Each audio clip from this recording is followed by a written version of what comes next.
नमस्कार साथीहरू। आज म अर्को एउटा विषयवस्तुमा फेरि भिडियो बनाउन गइराखेको छु।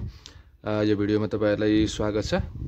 आजभन्दा 20 दिन अगाडि मैले मसँग भएको यो जुन बाह्रमासे फूल, गाउँघरमा बाह्रमासे फूल भनेर पनि भन्छौं, तपाईले चिनि पनि सक्नुभयो, अथवा अंग्रेजीमा यसलाई बगनभिलिया भनेर पनि भन्छ। त्यसमा यो गाउँघरमा पाइने स्थानीय जातको बाह्रमासे फूल हो, जुन रातो फुल्ने। र फेरि मसँग अर्को एउटा उन्नत जातको बाह्रमासे फूल, जुन रातोमा होचोमा एकदमै झुप्पामा फुल्ने बिरुवा थियो। अनि 20 दिन पहिले मैले मसँग भएको यो स्थानीय जातकोमा यो उन्नत जातको कलमी गरेको थिएँ, ग्राफ्टिङ गरेको थिएँ। र त्यो ग्राफ्टिङ गरिसकेपछि यो दुईवटा तपाईले देख्नु भएको हाँगाहरू पनि पलाएर आइसकेको छ।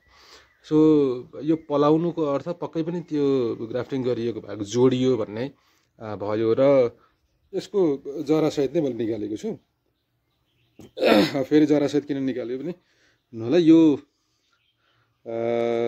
जुन ठाउँमा थियो, यो भिरमा थियो, त्यसमा यो कलमी गरिएको हाँगा कारणवश भाँचिन पनि सक्ने र अलिकति यसलाई गमलामा लगाएर, किनकि यो त अब बोनसाई डिजाइनको बनाउनको लागि पनि फेद एकदमै मोटो छ। अनि यसलाई गमलामा लगाएपछि यो एउटा जातको भयो। बाह्रमासे फूल त धेरै थरीको छ।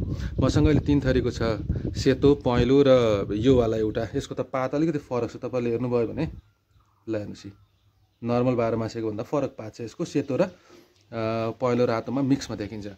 सो यही एउटा बिरुवामा 3-4 थरीको यो यसको कलमी गर्न सकियो र गमलामा राख्न पनि पाइयो भने त्यसले पनि एउटा डेकोरेसन होला भन्ने हिसाबले आजको यो खोल्दै गर्दाखेरि यो कसरी जोडिएको छ यो हेरौँ भन्ने उद्देश्यले यो भिडियो बनाए।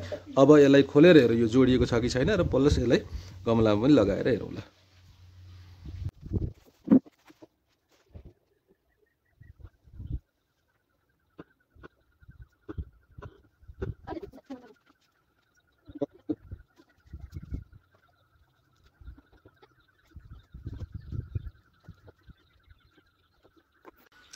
ल हामीले गाँसेको ठाउँ एकदमै राम्रोसँग जोडिएको छ र यसरी नयाँ हाँगाहरू पनि निस्किसकेको छ।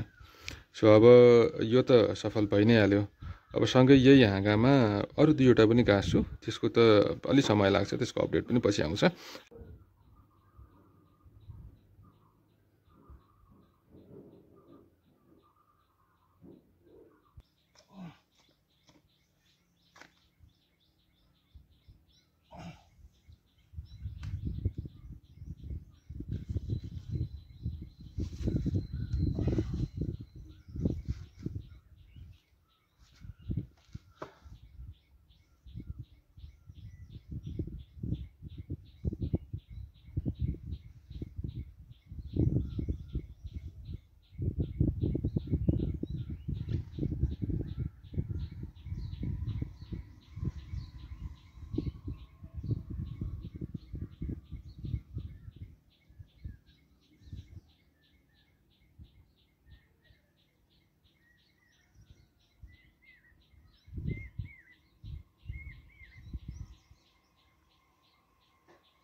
ल लगाएर पनि सकाएँ मैले दुबो भएको ठाउँमा।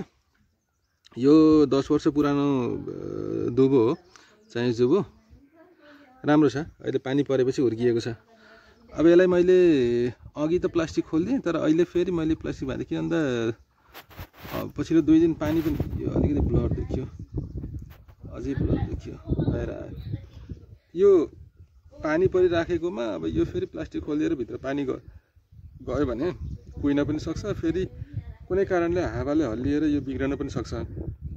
त्यही भएर अहिले मैले यसलाई प्लास्टिकले फेरि बाँधिदिएको पनि छु। र पछि यो अलिकति अझ बढी सेट भएपछि यसलाई खोल्छु। र अब यो मेरो घरको यो ठ्याक्कै साइडमा छ। यो पानीको धारोको यतापट्टि पानीको धारो छ, तलपट्टि बारी छ। अब यो तपाईँले देख्नुभएको ठाउँ यतापट्टिबाट यो हिँड्ने बारीमा जाने बाटो पनि छ, यतापट्टि चौर छ, उतापट्टि ड्रागनहरू पनि छँदैछन्। सो यहाँनिर 2-3वटा गाँसेर यहीँनिर अलिकति यो यति पेरिफेरीमा गोलो बनाएर काटेर लगाउने डिजाइन निकाल्ने योजना हो। यतापट्टि माथि लहरो छँदैछ यो हनीसकलको। ल अब यो ठाउँमा भएको यो जुन स्नेक प्लान्ट छ, यो स्नेक प्लान्टहरू 2 थरीको मैले ल्याएर लगाएँ।